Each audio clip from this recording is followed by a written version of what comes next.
Welcome to Aditya classes. आज हम लोग वीक न्यूक्लियर फोर्स के बारे में स्टडी करेंगे। Week nuclear force special case में एराइज होता है और स्पेशल पार्टिकल के साथ होता है। तो वो स्पेशल केस क्या है? तो जब न्यूट्रॉन प्रोटॉन में कन्वर्ट होता है तो उस समय एक बीटा पार्टिकल भी बनता है और साथ में न्यूट्रिनो निकलता है। ये स्पेशल केस है। Neutral charge neutron, positive charge proton और निगेटिव चार्ज बीटा पार्टिकल में टूट जाता है और एक न्यूट्रिनो बनाना है।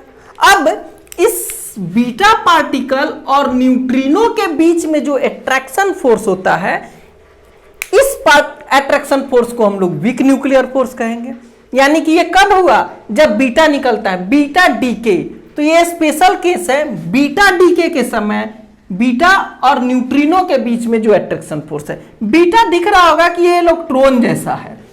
इलेक्ट्रॉन पे भी एक माइनस चार्ज होता है, तो इसको इलेक्ट्रॉन भी कहीं कहीं लिखा हुआ मिल जाएगा। अब अगर मास की भी बात करें तो न्यूट्रॉन में 1 AMU के करीब में मास होता है, प्रोटॉन का भी 1 के करीब में, और इस पे 0 मास, ये 0 मास, ये एनर्जी है। ओके, और ये होता कब है? तो एक्चुअली जब न्यूट्रॉन का नंबर, किसी एटम की बात करें तो उसमें अगर न्यूट्रॉन का नंबर प्रोटॉन के नंबर के लगभग इक्वल हो तो वो जो न्यूक्लियस होता है या एटम होता है वो स्टेबल कहलाता है। ठीक है। बट अगर न्यूट्रॉन का नंबर प्रोटॉन के नंबर से ज्यादा हो जाए, थोड़ा सा ज्यादा ही ज्यादा हो जाए, जो कि हैवियर मेटल में मिलता है, एटम में भी कह सकते, तो उस केस में क्या हो जाएगा? ये अनस्टेबल हो जाएगा। अनस्टेबल।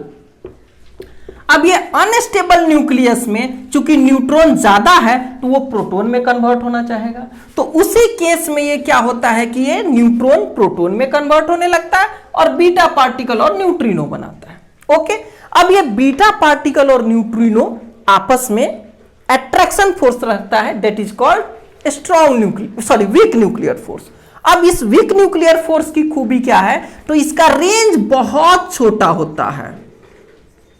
रेंज की बात करें तो इसका रेंज 10⁻⁻16 मीटर होता है। स्ट्रॉन्ग न्यूक्लियर फोर्स में ये -15 था, यहां पे क्या हो गया? -16। बहुत छोटा रेंज होता है किसका? वीक न्यूक्लियर फोर्स का। और अगर स्ट्रेंथ की बात करें, ताकत की बात, तो स्ट्रेंथ भी इसका बीच का होता है। इसको बोलते तो है वीक न्यूक्लियर फोर्स, लेकिन न्यूक्लियर फोर्स के रिस्पेक्ट में स्ट्रॉन्ग वाला न्यूक्लियर फोर्स जो होता है उसके रिस्पेक्ट में अगर देखें तो ये 10⁻⁻13 होता है। लेकिन ग्रेविटेशनल फोर्स से ये बहुत ज्यादा होता है, क्योंकि ग्रेविटेशनल फोर्स 39 होता है, तो ये तो उसके रिस्पेक्ट में बहुत स्ट्रांग हो गया। तो ग्रेविटेशनल फोर्स से बहुत स्ट्रांग होता है। रेंज इसका 10⁻16 मीटर होता है, न्यूक्लियस से भी छोटे रेंज के लिए। और ये प्रोटॉन के साइज, मतलब प्रोटॉन के साथ इसका अट्रैक्शन नहीं होगा, इन सबों में ये अट्रैक्शन होगा, बीटा पार्टिकल और न्यूट्रिनो में। ओके, तो वीक न्यूक्लियर फोर्स में इतना ही। Thank you for watching this video.